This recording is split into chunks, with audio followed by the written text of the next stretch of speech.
સરસ મજાના એક નવા વિડીયોમાં આપ સૌ વિદ્યાર્થી મિત્રોનું સ્વાગત છે।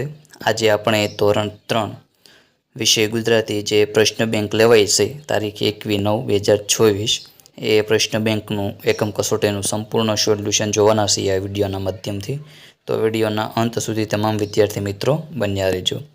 પહેલો પ્રશ્ન આપણે જોઈએ કે ઉદાહરણ મુજબ ખાલી જગ્યામાં કૌંસમાંથી યોગ્ય શબ્દ મૂકી ખાલી જગ્યા પૂરવાની છે। તો જોઈએ, રિયા છૂઈ ગઈ, તો રિયા વાંચતા વાંચતા છૂઈ ગઈ, આ રીતે।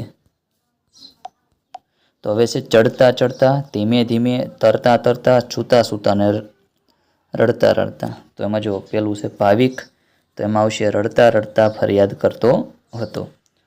બીજું છે વિજયને ખાલી જગ્યા ટીવી જોવાની આદત છે, તો વિજયને સૂતા સૂતા ટીવી જોવાની આદત છે। ત્રીજું છે હંસો ખાલી જગ્યા નદી કિનારે પહોંચ્યા, તો હંસો તરતા તરતા નદી કિનારે પહોંચ્યા। ચોથું છે ઝાડ પર ચડતા ચડતા કીડી વારંવાર નીચે પડી જતી હતી। પાંચમું છે ખાલી જગ્યા લોકોની ભીડ જમા થઈ ગઈ, તો ધીમે ધીમે લોકોની ભીડ જમા થઈ ગઈ। બીજો વિભાગ છે ઉડતા ઉડતા, બનાવતા બનાવતા, કૂદતું કૂદતું, જમતા જમતા ને તળતા તળતા। તો જુઓ, રીમા માટીમાંથી રમકડું બનાવતા બનાવતા ગીત ગાતી હતી। બીજું છે દાદાજીએ જમતા પહેલા સૌ કોઈને કહ્યું કે જમતા જમતા વાતચીત કરવી નહીં। ત્રીજું છે વાંદરાઓનું ટોળું ખાલી જગ્યા ગામ નજીક આવી પહોંચ્યું, તો કૂદતું કૂદતું। મમ્મીએ ભજીયા ખાલી જગ્યા મને વાર્તા સંભળાવી, તો મમ્મીએ ભજીયા તળતા તળતા મને વાર્તા સંભળાવી। પાંચમું ભમરા ઉડતા ઉડતા ફૂલની પાંખડીઓ પર આવીને બેસી ગયા। ત્રીજું છે વિભાગ ખટખટ ઝાડની ડાળી પર કૂદતા કૂદતા ફળ ખાતો હતો।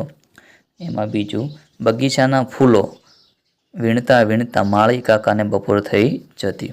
ત્રીજું અભિનય, તો અભિનય કરતા કરતા સૌ વચી પડ્યા। ચોથું રીંછ ચૂંઘતા ચૂંઘતા મધપુડા સુધી પહોંચી ગયું। પાંચમું બોધરાજ દોડતા દોડતા હાંફી ગયો। બીજો પ્રશ્ન છે કૌંસમાંથી યોગ્ય વિકલ્પ પસંદ કરી ખાલી જગ્યા પૂરો। કોઈ પણ એક વિભાગ છે, આપણે બધા જ કરેલા છે। જો દોડતા દોડતા પડી જવાય અને વાગે ત્યારે રડવું આવે। બીજું છે પપ્પા મેળામાં લઈ જાય તો મજા પડી જાય। ત્રીજું મિત્ર તરફથી અચાનક ભેટ મળે ત્યારે ખુશ થવાય। દવા મેં મોઢામાં મૂકી કે તરત જ બોલી જવાયું, કેટલી કડવી। તને ખબર છે દરિયામાં ચાલતું જહાજ તો આપણા ગામ જેટલું મોટું હોય, કેવું અચરજ। બીજો વિભાગ છે કે રસ્તા ઉપરથી જતી વખતે અચાનક બાજુમાંથી ઝડપથી ગાડી જાય તો ડરી જવાય। સાતમું બિલાડીનું નાનકડું બચ્ચું વાડામાં ફસાઈ ગયું એટલે મ્યાઉ મ્યાઉ કરીને રડવા લાગ્યું। આઠમું છે મારું ગમતું રમકડું કોઈ તોડી નાખે તો મને ગુસ્સો આવે। નવમું છે વરસાદના લીધે મને બહાર રમવા જવા ન મળ્યું એટલે મને દુઃખ થયું। 10મું શુભમનનો પહેલો નંબર આવતા મમ્મી બોલી, મારો દીકરો કેટલો હોશિયાર। પછી છે વિભાગ ત્રીજો, એમાં 11મું રૂ હાથમાં પકડતા જ રમા બોલી, કેટલું પોચું। 12મું છે મારા બા તો મંદિરમાં આંખો બંધ કરીને બેઠેલા છે, એકદમ શાંત। 13મું ઘરે કોઈ મહેમાન આવીને દીપુ રમવા સંતાઈ જાય તો બહુ જ શરમાળ। પછી છે મને સ્ટેજ પર બોલાવવામાં ડર લાગતો હતો પણ એકવાર બોલ્યો તો લાગ્યું કે કેટલું સહેલું। 15મું અબ્દુલ બધાને ગમતો કેમ કે એ બધાનું કામ દોડી દોડીને કરી આપતો, તો કેટલો કામગરો। પ્રશ્ન 3 છે કે 400 વિકલ્પ પસંદ કરી જવાબ આપો। તો જો લીમડો તોડતી વખતે ઈવાને મમ્મીએ ધ્યાન રાખવાનું કેમ કહ્યું, તો કે પાંદડા ઉપર ઈંડા ચોટેલા હોય, ક જવાબ આવશે। બીજો પ્રશ્ન છે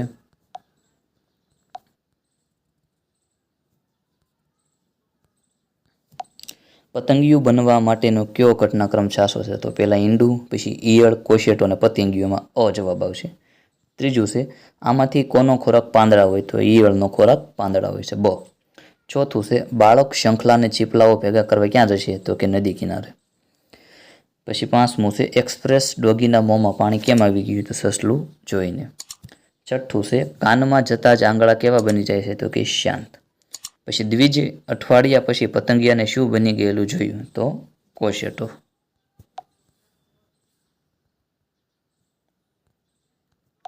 પછી 8મું નવા કપડાં પહેર્યા હોય તેવી દેખાતી ઈયળને શું કહેશો? તો કે કોશેટો. પછી નીચે આપેલ શબ્દમાં રમતી શબ્દ જેવો શબ્દ કયો નથી? તો ફરકી. પછી 10મું છે વરસાદને નીચેનામાંથી કોની સાથે સંબંધ નથી? તો રોકેટ સાથે. 11મું ઈવાને કેવું પતંગિયું ગમી ગયું? તો મોટી પીળી પાંખો વાળું. 12મું છે અહીં ફૂલદાનીની 7 હાર છે, દરેક હારમાં 4 ફૂલ છે, તો અહીં કેટલા ફૂલ થયા? અહીં એટલે ગણતરીમાં.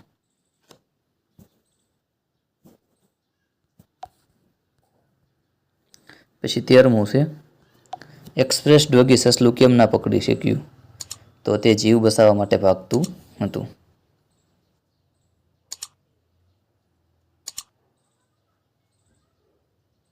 પછી 14મું અમે કાવ્યમાં શું થઈને આભને પંપાળવાની વાત કરી છે? તો દરિયો થઈને. પછી ઈવાએ પાંદડાને ક્યાં મૂક્યું? તો કે ખોખામાં. પ્રશ્ન 4 છે ફકરા પરથી પ્રશ્નના ઉત્તર આપો. તો વિભાગ 1 તેમાં ફકરો. એકવાર એક જંગલમાં શિકારી શિકારની શોધમાં ફરતો હતો. તેણે એક ઝાડ નીચે વાંદરાના નાનકડા બચ્ચાને બેઠેલું જોયું. શિકારીએ નજીક જઈને બચ્ચાને ઉંચકીને જોયું તો તેના એક પગ ઉપર ઈજા થઈ હતી, જેથી તેનો એ પગ લંગડાતો હતો. શિકારી બચ્ચાને પોતાના ઘરે લઈ આવ્યો અને એને દરરોજ કાળજી લેવા લાગ્યો. જેક ધીમે ધીમે મોટો થવા લાગ્યો અને નજીકના બીજા પ્રાણીઓના બચ્ચા સાથે હળીમળીને રહેવા લાગ્યો. પ્રશ્ન 1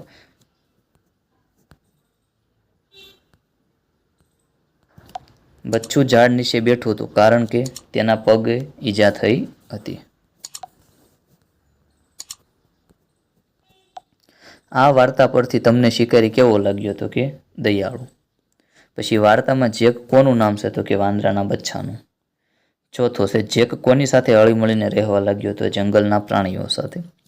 5મું વાંદરાનું બચ્ચું છેલ્લે ક્યાં ગયું? તો કે જંગલમાં. બીજો વિભાગ છે અંકિત નામનો નટખટ અંકિતને ચતુર બનાવવા તેના પિતા તેને ચતુરાઈ ભરી વાર્તાઓ સંભળાવતા અને એવી જ સિરિયલ કે કાર્ટૂન બનાવતા. પોતાની હોશિયારી અને ચતુરાઈના કારણે અંકિત બધાનો પ્રિય બની ગયો. કોઈ પણ મુશ્કેલી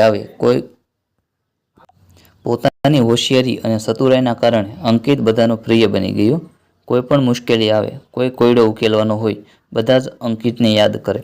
સમય જતાં અંકિતને પોતાની ચતુરાઈનું અભિમાન થવા લાગ્યું. એક વખત અભિમાનમાં આવીને કોયડો સાંભળ્યા વગર પોતે તેનાથી મોટા છોકરાઓ સાથે શરત લગાવી બેઠો. અભિમાન કોઈનું ટક્યું નથી, તે અંકિતનું પણ ના જ ટક્યું. હવે જોઈએ એમાં પહેલો પ્રશ્ન. અંકિતને કોણ ચતુર બનાવવા માંગતું હતું? તો કે તેના પિતા. ટીક કરેલું જ છે. અંકિત શાથી અભિમાની બની ગયો? તો કે ચતુર હોવાથી. પછી કોયડો ઉકેલવો એટલે તો ગૂંચવણ ભરેલો પ્રશ્ન ઉકેલવો. પછી છે અંકિત શરત લગાવી બેઠો કારણ કે તેને પોતાની ચતુરાઈનું અભિમાન હતું. પછી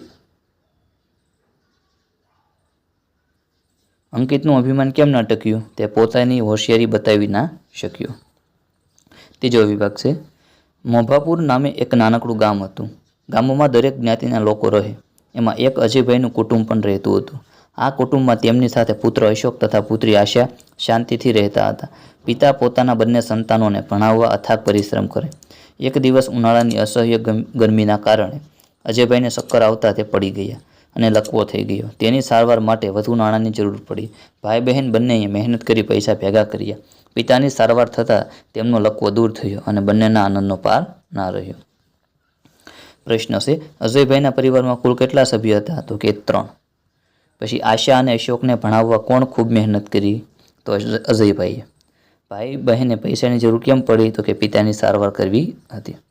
પછી 4થું અજયભાઈ નીચે પડી ગયા કારણ કે તેમને ચક્કર આવ્યા. 5મું અશોક અને આશા કેમ આનંદમાં આવી ગયા? તો કે પિતાને લકવો જતો રહ્યો તેથી. 5મો છે માગ્યા પ્રમાણે ઉત્તર લખો. વિભાગ 1. તો જોઈએ આપેલ શબ્દમાંથી કયો શબ્દ અલગ છે? તો કે કુહુ કુહુ. પછી આપેલ શબ્દ જોડમાંથી અલગ પડતી શબ્દ જોડ શોધો. તો અગજર અને અજગર. પછી ત્રીજું છે આપેલ શબ્દ જોડમાંથી અલગ પડતી જોડ શબ્દ તો ચકલી તો બચ્ચું. પછી ઉદાહરણ મુજબ શબ્દ રચના કરો. કટ તો કટકટ, થર તો થરથર.